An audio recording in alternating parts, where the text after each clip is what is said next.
अपना पूरा राजपाट अपने 3 बेटे हैं और इन 3 पुत्रों में से किसी एक को पूरा राजपाट देना है।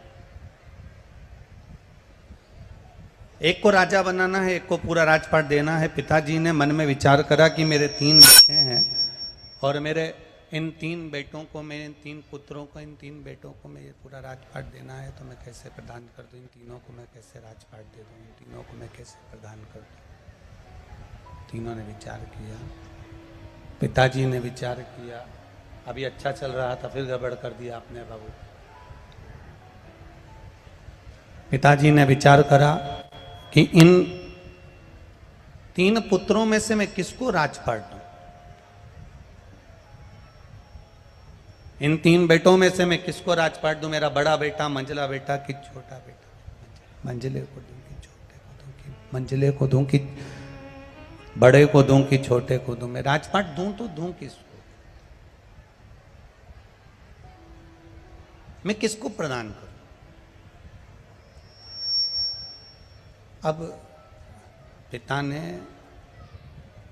ये बात का स्मरण किया और अपनी धर्म पत्नी से कहा कि मेरे 3 बेटे हैं, बड़ा, मंझला और छोटा।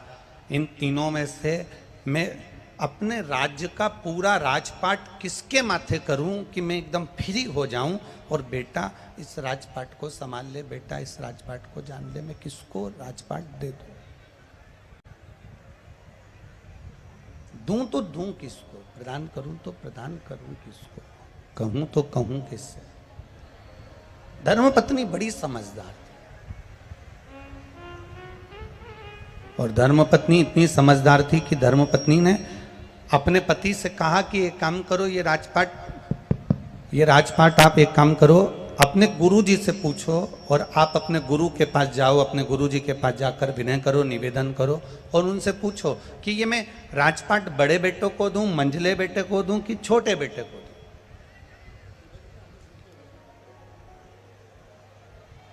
पति अपनी पत्नी को लेकर गुरुजी के पास पहुंच गए। नंदीश्वर शिव महापुराण की कथा चल रही है, जरा सावधानी से सुनना और अपने जीवन में उतारना जरूर।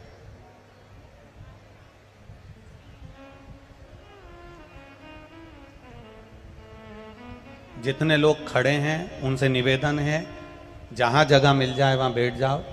कल हमने जजमान परिवार को भी बोला था, कार्यकर्ताओं को भी बोला था कि पंडाल बढ़ा देना, पर पंडाल नहीं बढ़ा। उसके लिए हम क्षमा मांगते हैं आप लोगों से। हम क्षमा मांगते हैं कि आपका पंडाल नहीं बढ़ा, उसके लिए हम इस व्यासपीठ से क्षमा मांगते हैं कि आप लोगों के बैठने की व्यवस्था नहीं कर पाए। और आपसे निवेदन है कि जहां जगह मिल जाए, भले पंडाल के बाहर, आप जहां जगह मिले वहां बैठ जाइए। और बाहर से आने वाले अतिथियों से निवेदन है, अगर यहाँ पंडाल नहीं बढ़ रहा है तो आप अपने घर से आस्था चैनल पर कथा सुनिए, और अगर आ रहे हो तो अपने साथ में एक छाता या एक चादर लेकर आना, जिसको पकड़कर आप आराम से कथा श्रवण कर सकें।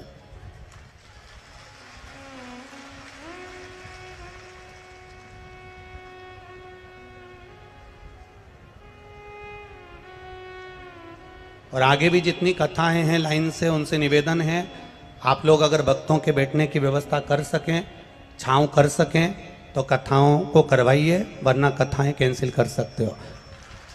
निवेदन है आपसे। अगर भक्त धूप में खड़े रहें और उनकी व्यवस्था नहीं हो सके तो ऐसी कथा करने से कोई लाभ नहीं है।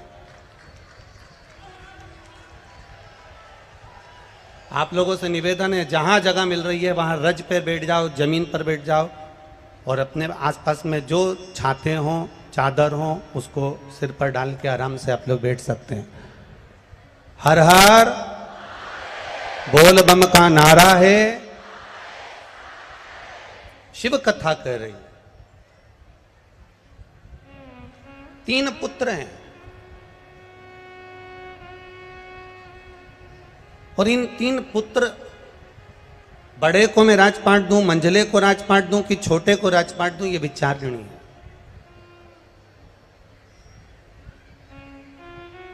गुरु जी के पास पहुंचे। गुरुदेव,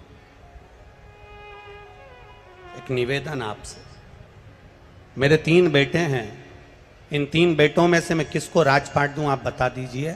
आप निवेदन मेरा स्वीकार कर लीजिए। गुरुजी ने कहा एक काम करो कि ये जो थोड़े से मेरे पास में पुष्प के बीज रखे हैं, फूल के बीज रखे हैं, ये फूल के बीज आप अपने 3 बेटों को दे दीजिए और आकर 3 बेटों से ये फूल के बीज आप वापस मांग लीजिएगा।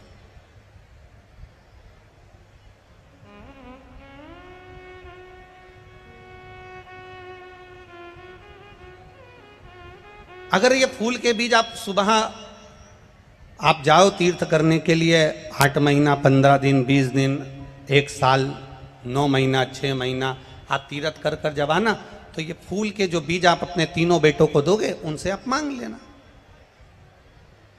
उनसे आप प्राप्त कर लेना।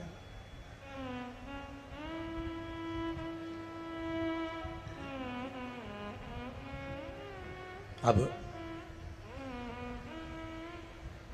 गुरु जी से फूल के बीज लेकर पिताजी अपने बेटों के पास पहुंच गए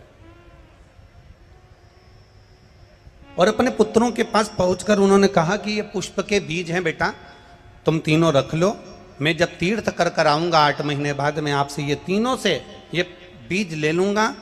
बस इतना ये बीज आप संभाल कर रखना और उसको संजो कर रखना, संभाल के रखना। 3 बेटों ने बीज रख लिए। पिताजी 8 महीने के बाद जब वापिस लौट कर आए और 8 महीने के बाद जब पिताजी लौट कर आते हैं और लौट कर आने के बाद उन्होंने बड़े बेटे से पूछा, बेटा हमने आपको फूल के बीज दिए थे, पुष्प के बीज दिए थे, वो कहाँ हैं? बड़े बेटे ने पिताजी का हाथ पकड़ा और हाथ पकड़कर ले जाकर तिजोरी के सामने खड़ा कर दिया। पिताजी को कहा, पिताजी मैंने आपके फूल के बीजों को संभाल कर रखा था, क्योंकि आपने कहा था कि ये बीज संभाल कर रखना, मैं तुमसे आकर लूंगा, तुमसे प्राप्त करूंगा। और जो पिताजी को तिजोरी के सामने खड़ा करा कि ये सामने जो तिजोरी है ना पिताजी, मैंने इसमें बीजों को संभाल कर रख दिया, वो बीज कहीं नहीं जा सकते। और पिताजी ने जैसे ही अलमारी को खोला, तिजोरी को खोला, उसमें से बीज सड़ चुके थे और उसकी बदबू बाहर आ रही थी। बदबू जब बाहर आ रही थी तब पिताजी ने कहा, बेटा ये बीज तो सड़ गए, किसी काम के नहीं, इस बीज को रखने से कौन सा फायदा था, तुमने संभाल कर रख नहीं पाए, ये बीज बेकार हो गए। अब मंझले बेटे से कहा, हमने तुम्हें बीज दिए थे फूल के, वो बीज कहाँ गए? मंझला बेटा कहता है, पिताजी उस बीज की कीमत अच्छी मिल रही थी, मैंने बेच दिए। अब आपको अगर बीज चाहिए तो मैं तुरंत बाजार से खरीद कर ला कर दे देता हूं। छोटे बेटे से कहा, आपको बीज दिए थे वो कहाँ हैं? छोटे बेटे ने कहा, पिताजी आपने जो बीज दिए थे वो बीज, चलो मैं बताता हूं कहाँ है। हाथ पकड़ कर ले गए, घर के पीछे खेत में बीज जमीन में डाल दिए गए, पानी सींचकर पौधे बड़े हो गए, चारों तरफ फूल ही फूल उस बीज से लगे हुए थे। पिताजी से कहा, पिताजी आपके दिए हुए बीज को मैंने 1000 गुना कर दिया, आपके दिए हुए बीज को मैंने 1000 गुना कर दिया, लाखों गुना कर दिया, करोड़ों गुना कर दिया। ये बीज बस पिता समझ गए कि ना बड़े को देना है ना मंझले को देना है, छोटे को अपनी सत्ता प्रदान कर देना है। शास्त्र कहता है भगवान ने ये संपूर्ण जो हमारा जीवन दिया है, मनुष्य की देह दी है, मानव का शरीर दिया है, ये बीज रूपी जो मानव का शरीर दिया है, ये कोई साधारण नहीं दिया। इस बीज के महत्व को समझो, इस मानव के शरीर के महत्व को समझो। बड़ा नहीं समझ पाया, उसे तिजोरी में बंद कर दिया। इस शरीर को हम ढक कर रखे, बांध कर रखे, संभाल कर रखे, क्रीम पाउडर स्नो लगा कर रखे, साबुन में धो धो कर रखा, ये शरीर आखिरी में बेकार ही हो गया। फिर इस कई लोगों ने इस शरीर को बेच तक दिया, ये शरीर को ले जाकर गलत कर्म में लगा दिया, आड़े टेढ़े कार्य में लगा दिया, ये शरीर बेकार होता चले गया। फिर तीसरा था, इसने इस बीज को पृथ्वी में बो दिया और फूल प्रकट कर लिया,